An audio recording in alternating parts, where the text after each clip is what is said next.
Tonight, the New Jersey Devils extended their win streak over the Vancouver Canucks to a total of 12 games in a row as they came out of tonight's matchup victorious with a score of 7-2. Now, tonight's game was not only a battle for points, but also for familial bragging rights as brothers Jack and Quinn Hughes went up against each other on the ice. Jack Hughes is now 3-0-0 against his brothers in games their two teams have played against each other in what some people are calling the Hughes Bowl. Let us not forget back in October of 2019 when Jack Hughes scored his first ever NHL goal on home ice in New Jersey against his brother's team, the Vancouver Canucks.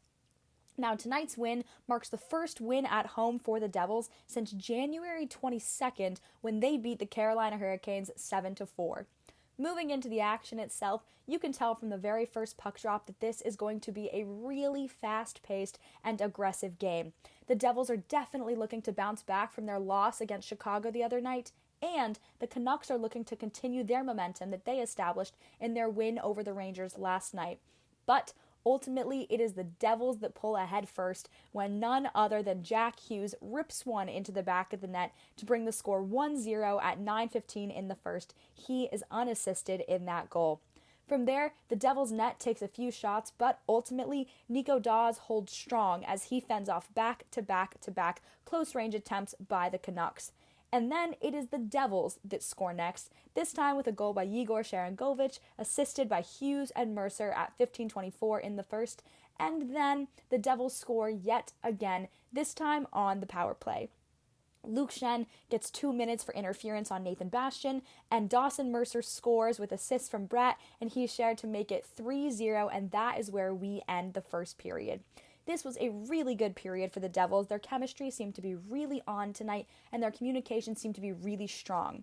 This only continues into the second period, where we see a total of 5 goals this period between the two teams, although it is the Devils that ultimately continue to dominate.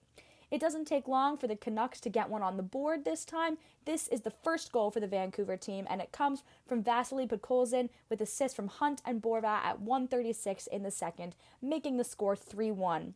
However, Jersey answers the call with a goal from Boqvist with assists from Graves and Janssen at 3:08 in the second, and then a mere 2 minutes later, the Devils score again with a sweet shot from the blue line from Ryan Graves at 5:07 in the second. From here, we see the Canucks pull the goalie that was in Halleck, and instead they put in Thatcher Demko. But it does not seem to make too much of a difference as the Devils score yet again, this one coming from Jesper Bratt with assists from Pavel Zacha and Nico Hischier.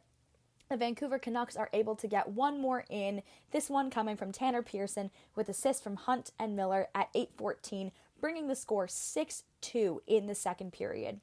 From there, it is absolutely a crazy period. They are just back and forth, and I honestly could not type my updates fast enough to get them posted in real time. We see some good defense by the Devils when the Canucks go on the power play after Hischier gets 2 for hooking, but they're able to fend it off. The Devils almost find the back of the net a couple of times, but ultimately Demko is able to cover it. And then we end the period with the Devils on the power play when Highmore gets 2 minutes for hooking. That is where we start the third period on the power play, but the Devils are ultimately unable to do anything with it and are not able to capitalize on this one. However, they absolutely seal this game shut with a goal from none other than Dougie Hamilton. It was so exciting to see him score in his first game back on home ice since December of 2021 after he shattered his jaw and then had to take time off. He was assisted by Boqvist and Tatar at 11:42 in the third to make the score 7-2 in favor of Jersey. Other than that, this was not the most exciting period, and I think it was because they knew the game was over. Tonight, the key for the Jersey team was to get out ahead quickly and not let the momentum shift the way they have in the past. Nico Daws looked a lot more confident in net. He looked a lot stronger between the pipes than he has in the past. And in the post-game press conference, he looked like he was absolutely glowing and was proud of himself for all of the amazing saves he made tonight.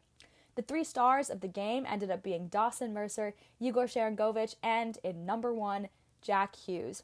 Hughes finished the night with 2 points, a goal, and an assist, which ties a career-high 5-game point streak.